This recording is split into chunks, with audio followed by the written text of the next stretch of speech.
Hey guys, and welcome to my second Missins Why Do I Do That? You guys don't know this, but a little bit of country bumpkin came out of me in my first video, and I had to edit it out where I said, she gone missing. Like I sounded, I'm embarrassed. This is my second missing persons case, and this one I actually was not going to do because it is very, very popular. A lot of people know about it. I've seen Lord knows how many videos on it myself. It's just crazy how widely known this case is. I wanted to do the smaller cases first, and since this is so widely covered, I kind of wanted to stay away from it. But I had a ton of people contact me, and you guys did awesome, by the way. I was not expecting that response to my last video. You guys sent me so many different types of videos, like not just missing persons cases. You sent me like other weird things that had tons of conspiracy theories around them. Like you guys sent me a ton of cool stuff, and I am so happy you did that. And since you guys so highly requested it, I decided this week's video was going to be on the disappearance of Madeleine McCann. So all I can say is take a seat. This is going to be a very long video. Get yourself some snacks, get a drink. I've got mine. It's water, don't worry. Because this is going to be a very frustrating, a very long, and a very detailed case, and there's a lot of aspects of it that are going to anger you. So Madeleine McCann disappeared at the age of 3. It was actually only a couple of days before her birthday. She was vacationing with her mother and her father, Jerry and Kate, and her 2 younger twin siblings that were, I believe, right at 2 years old. So she disappeared on May the 3rd, 2007. Her birthday was literally a couple days after that, and they were vacationing in Portugal. They were staying in Praia de Luz. Now, please don't slaughter me for getting that wrong, okay? Because I have even gone to the extent of like Google searching like how to say it right for a lot of the things in this video, and I still can't manage to get it. So the mom and dad were actually both doctors, which I think is very important to know because of some of the theories surrounding them. They were not the only family that went. They actually went in a big group with 3 other couples. Fiona and David Payne, Matthew and Rachel Oldfield, I'm pretty sure is how you say it, and Russell and Jane Tanner. So they were vacationing for a week, and basically you had your own apartment. It was kind of just like condos, apartments, whatever you want to call it. And the McCanns actually had a first floor apartment. They were on the corner of the very bottom floor. So on the entrance side of the apartment was a parking area for your cars, and that was how you could enter in through the front, and that was kind of facing out towards a street that wasn't a part of the resort, if that makes sense. It's facing like a main road type of deal, I guess you could say. And then the side of their apartment was facing another main road in front of the resort, and then the back of their apartment actually had stairs going up, and the stairs were on the side of the sidewalk on the main road, and they went up and you could get to the apartment that way. So basically their apartment was very accessible from 2 different roads that weren't necessarily inside of the resort. If you've been to a resort before, you kind of know a lot of the times where you're staying is the front and the back. Usually you're in an actual resort, but this was just as if you were to go to any apartment. There were just main roads all around it, and then more of the community spaces were more kind of sectioned off and privated off so strangers couldn't walk in, but the apartments were not set up that way. So on their back deck specifically, there was a gate, and it was only waist high, so if someone wanted to get onto the back deck, they could very easily, and it was basically just extremely easily accessible, which is also a very important thing to keep in mind during this entire case. So I guess that day was just like any other. They woke up around 7:30 in the morning, they went to the pool, they did tennis lessons, they had a great time. The last picture that was ever taken of her was actually taken that day at the pool. She was playing with her father and her 2 twin siblings, and they were having a really, really good time. The last time she was seen by someone other than the parents was around 6 p.m. They went to dinner with their children. They then put them in a bath, read them books. They can even remember the specific things they were reading to them and singing to them, and then they put them to bed by 7:30. The kids were in their own room, which was in the front of the apartment, and the parents were in a back room separately.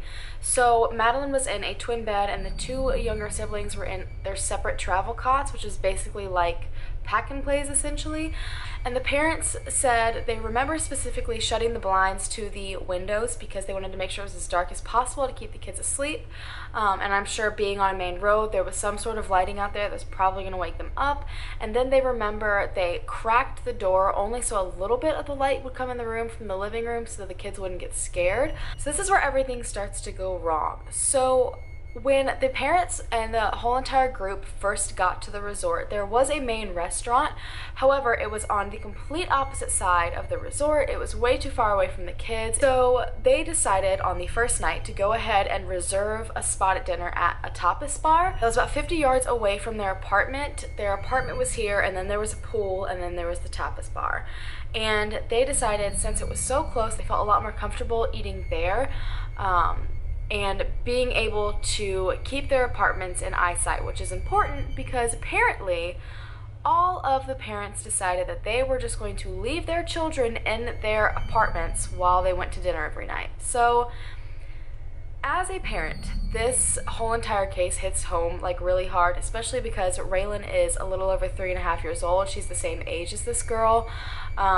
It hits a lot of places for me.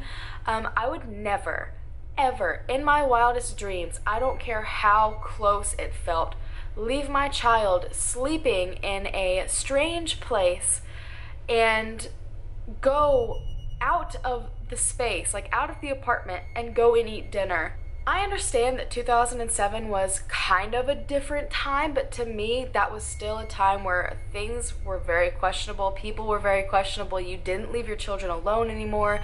So the fact that they just decided to leave their children there without anyone watching them, it really irritates the crap out of me and put them under a lot of public speculation. To make matters worse, the resort actually had babysitting, which I don't know why they wouldn't use it.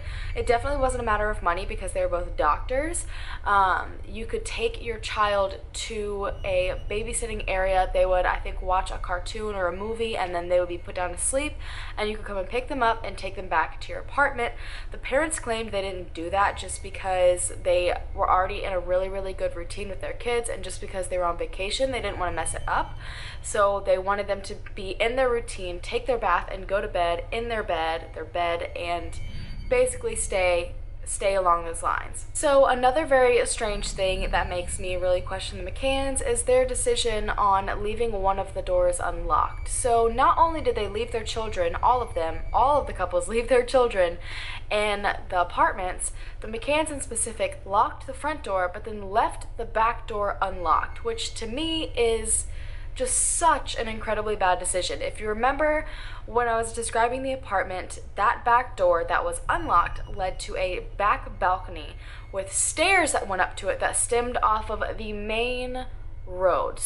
And it was on a corner. So anyone walking on that road could easily walk up the stairs, hop over that tiny fence, and just go inside the apartment and have no issues.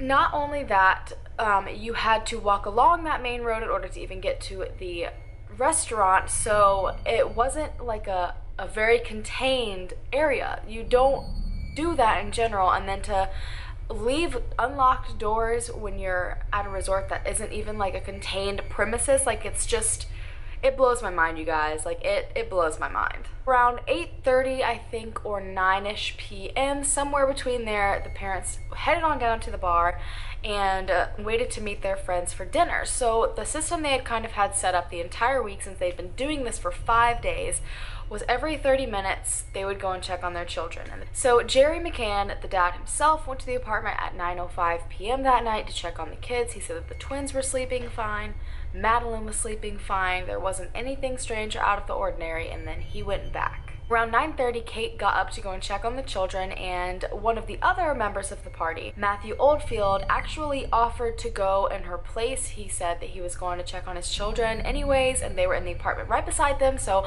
not to worry about it, and he would check on them, and everything was everything was fine. We went and he checked on them, and he said everything seemed normal.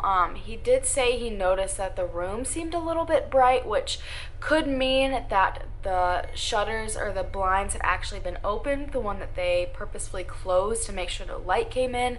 And he actually, after further investigation, didn't even thoroughly check and couldn't even 100% say that he looked at Madeleine and knew that she was there. From what I've seen, they basically just went in to see if they was crying, and then he assumed it was fine, and so he left. Around 10 p.m., Kate decided she wanted to go check again. She wanted to make sure it was her because neither her or her husband had actually checked on the kids at the time before that, so she actually went to the apartment to go and see, and that's when she realized Madeleine was missing. She said when she first walked in the apartment, she noticed that the door to their bedroom was open. She thought maybe Matthew Oldfield, when he came in and checked, accidentally didn't shut it back, so she didn't really think too much of it, and so she went to go and shut it herself. As she was shutting it, it was slammed shut, and I know you guys have probably experienced this before. You know when you have like a window open in a room, and sometimes a draft creates like a suction and slams the door shut? That's what happened, and that's when she knew something was terribly, terribly wrong. She saw the twins, she looked over to Madeleine's bed, and she couldn't see her, and so she finally walked over there to see if maybe she was just hiding under the blankets, and she wasn't there. At first, she didn't panic. She thought maybe Madeleine had woken up and had gone to their room, so she went and checked her bedroom, and Madeleine was not to be found, and that is when she went into an absolute panic. So that's when she noticed that not only had the door been open when she got there, which is not how she left it, but also the curtains were completely open and pulled back, and the window was also completely open. She did another very strange thing to me, which, once again, I'm not trying to judge here, but she left her twins in the apartment and ran back to the restaurant to inform everyone that Madeleine was gone. So the strange thing to me is, why would you leave your children in an apartment where one of your children is now missing from? Like, if the bar was that close, she should have been able to go out on the back deck and scream, and somebody would have heard her. Somebody would have heard her, or at least pick your children up. Like, the last thing as a mother that would be going through my mind would be, let me leave my other children now that one of my children has gone missing. Like, I don't understand the process that was going through her head. Like, it doesn't make much sense to me, but I'm trying not to judge, but it's very, very strange to me. I'm sure a lot of you know that the first 48 hours in a missing persons case is extremely, extremely, extremely important, and this is, I think, part of the reason why what has happened to her has not been solved. Instead of treating the apartment like a crime scene, which it should have been, about 20 plus people were searching the entire apartment, touching absolutely everything. They waited a little bit to call the cops. Like, everything was just totally messed up and scrambled. Any evidence that could have been there had been tampered with at this point. Border guards weren't informed for hours afterwards, and Interpol didn't even put out a missing persons alert for 5 days after she went missing.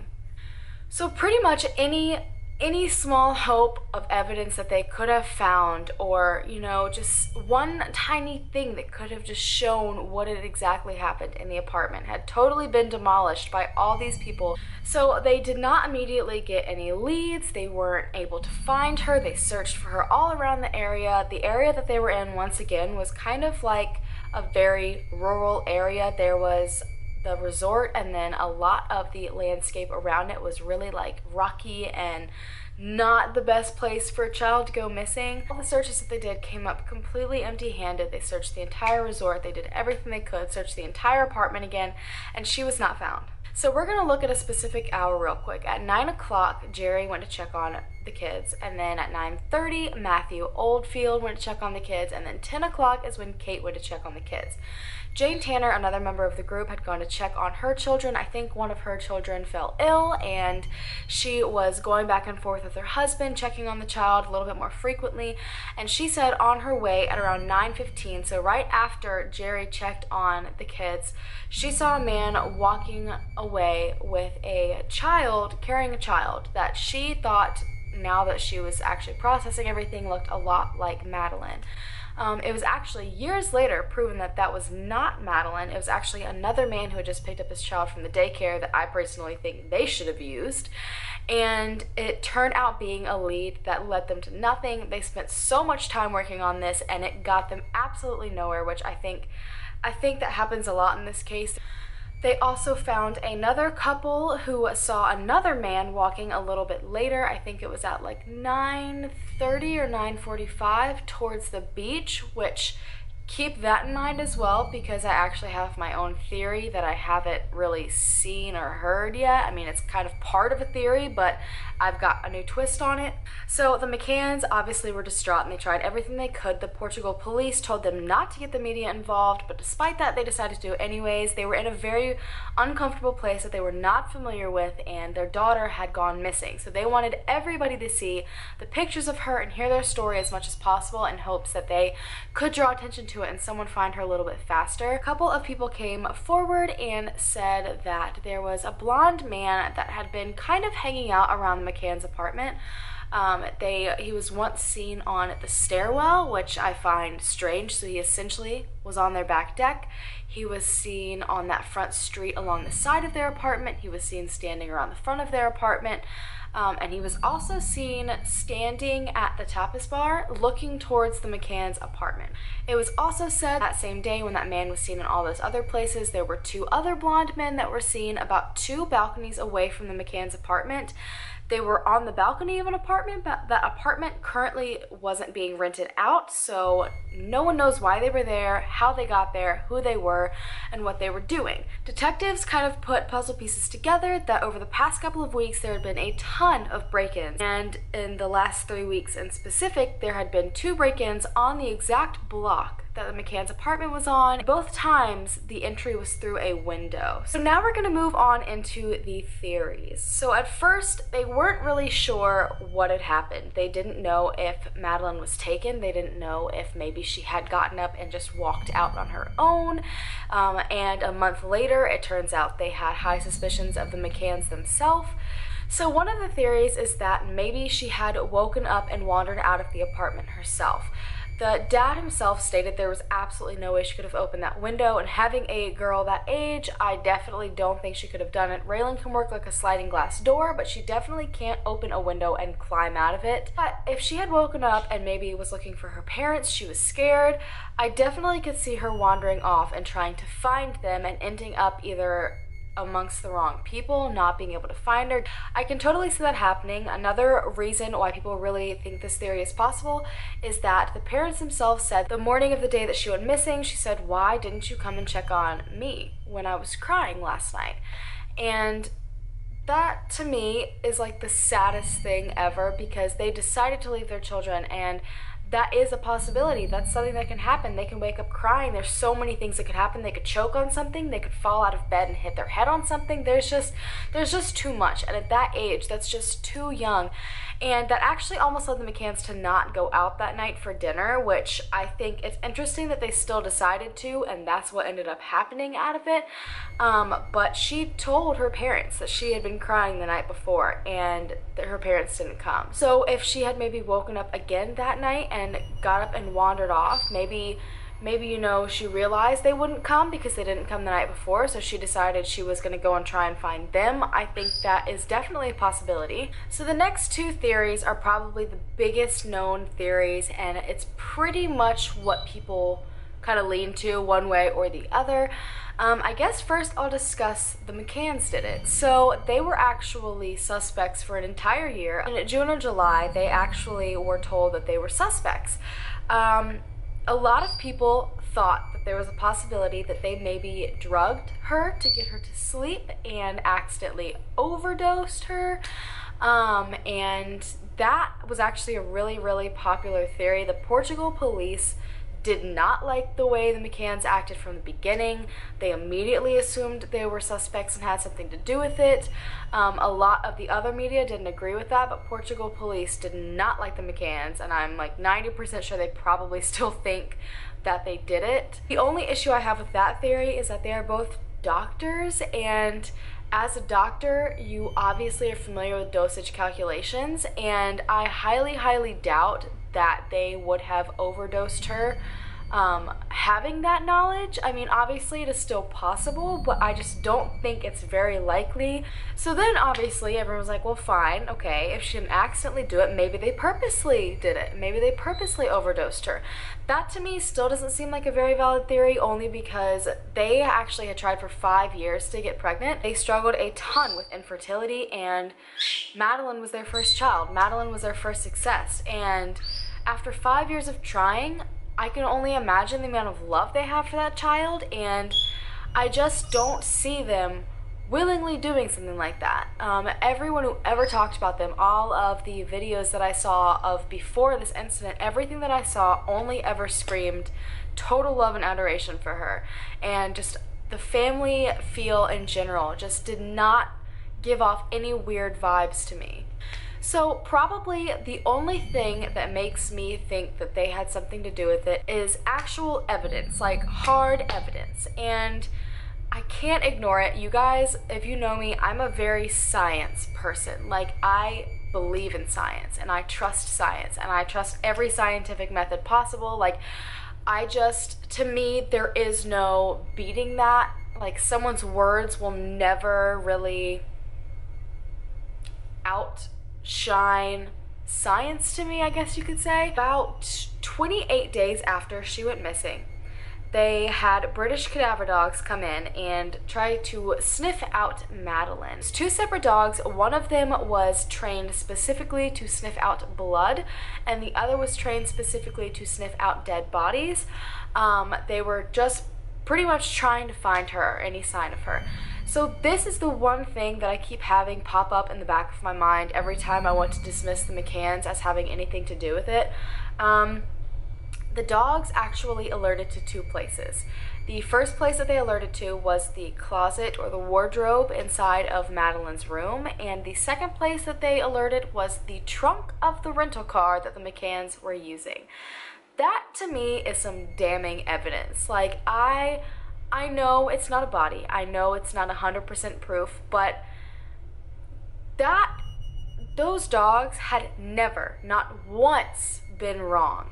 This was the first time that anything that they found was thrown out. And to me, that is terrible. That was handled so badly. If these dogs are trained so well and have never been wrong, that is something you need to look into. Just because it might not lead anywhere immediately and it might take some digging doesn't mean that you should not fully investigate the fact that the dogs tracked dead Madeleine scent to the closet and to the trunk of the car. What does that scream to you? Like, I feel like anyone with common sense knows that those are 2 pretty good places to store a body until you throw it. And I just can't believe that that ended up being dismissed. It's just, you guys, it's so hard, and I really want to know what you think, because everyone seems to think the McCanns had something to do with it. That was probably the biggest theory out there. That evidence is just too much. Another thing that I found was that when they went to dust for fingerprints on the window, the only fingerprints they found was Kate McCann's, and that means either whoever opened that window obviously knew what they were doing and wore gloves, or she's the one who did it. There's just a lot of evidence against them, but there's no motive, and obviously you guys know if you don't have evidence and a motive, you don't have a whole lot. It's very confusing as to why, if the McCanns didn't have something to do with it, why is there so much evidence linked to them that supports that they had Madeleine's dead body at some point? So the next theory is actually the theory that I think I agree with the most, and a lot of people don't believe this. They still think this is BS. They don't agree with it. They think it's just the easiest way out, I guess you could say, of this missing persons case, and that's that it was a robbery gone wrong. The blonde men that were hanging out around the McCann's house had been seen multiple times before. There were multiple fake charity workers that had been walking around for a couple of weeks asking for donations to an orphanage, and a lot of the times people who do robberies will scope out an area before they do it. They want to see what it looks like on the inside from the door. They want to really have a good feel of everything, and so a lot of people think that maybe these men were going around and asking for donations and kind of hanging out around this place to scope all the different like exits, entries, basically see what people had. The theory is that someone knew that the McCanns were not there every single night, if they'd been doing the same routine for 5 nights in a row, they knew someone went and checked on the kids every 30 minutes, if someone had watched them for only a couple of days, 2 or 3 days, they would immediately see the routine. The kids eat at 6, they're in bed by 7:30, the parents are out by 8. And they know every 30 minutes they're going to be checked on. They know the parents go in and out of the back door that's not locked. They know that the front door is locked. You get where I'm going with this. Someone could very, very, very easily plan a burglary. So I'm guessing maybe someone came in to the apartment to try to steal any belongings that they could find and ended up accidentally stumbling across Madeleine. She might have heard them and come out of the room, or maybe they actually physically found her and she woke up.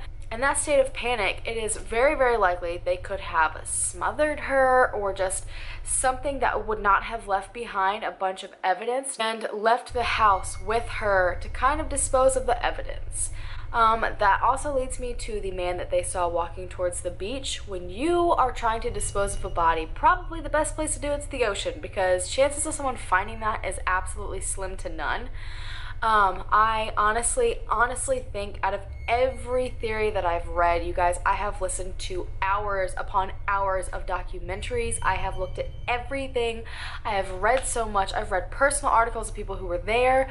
I really think that's what happened. I think it was just an unfortunate event where someone tried to rob the apartment. They stumbled across Madeleine. She probably freaked out in order to not be found. They probably smothered her, knocked her out, and then took her to the beach to throw her in the ocean.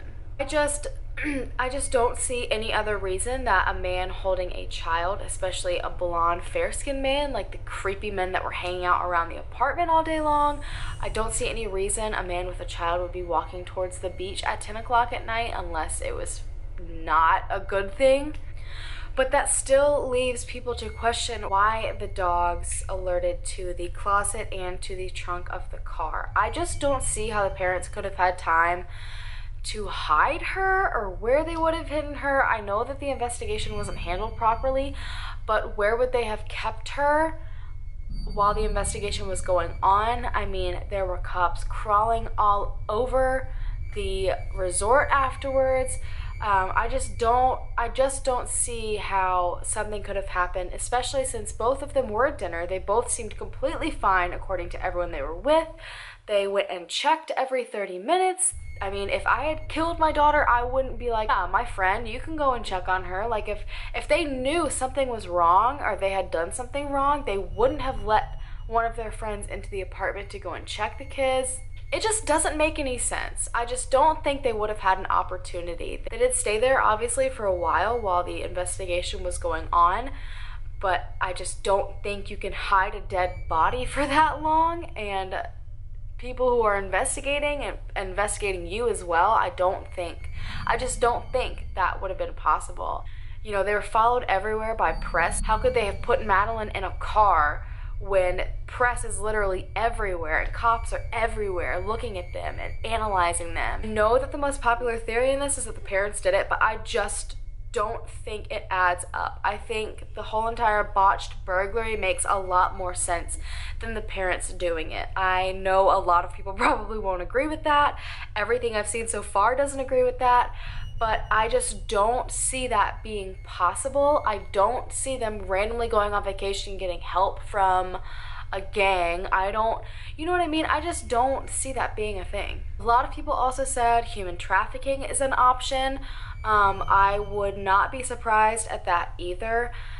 If those men, instead of just being burglars, were people who are sent out to find and get people for human trafficking, that is also a huge possibility. It is very likely that someone could have snatched her up. I mean, think about it. You know, the perfect target is an area where people are not on guard. They are relaxed. They are trying to be on vacation. They might be drinking. Like, everyone's just trying to have a good time and relax. That's such an easy place to go and scope people out and find perfect targets. People who just are not as aware as they might always be at home. It's such a sad situation to me, and I don't know what to believe. Two crime profilers actually looked over the case, and both of them are fairly certain that she died inside the apartment, which again would make sense to me if she stumbled across an intruder and the intruder suffocated her. Liam just woke up from his nap, so he is now part of this video for the ending. But I'm really interested to know what you guys think about this. I think there's just so many different things that could have happened, and I think that the first 48 hours were not taken advantage of.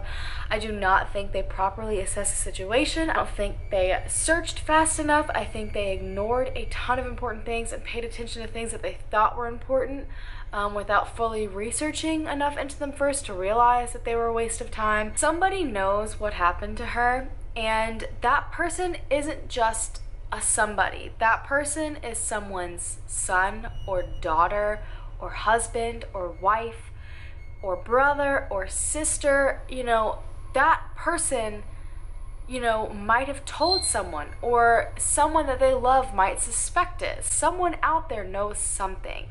Anyways, guys, thank you so much for watching. Please let me know if you have any other cases that you want me to go over. I am loving this, you guys. Please do me a favor and subscribe if you haven't. Give me a like because it helps so much more than you even know. Share this video with somebody if you want to. Anyways, guys, let me know who you want to see next. From what I gave you, I want to know your theories. I want to know what you guys think. But thank you guys so much for watching, and I'll see you in my next video. Bye! Before you came round, my heart would never be much faster. Before you came round, I was ready to slow down. Before you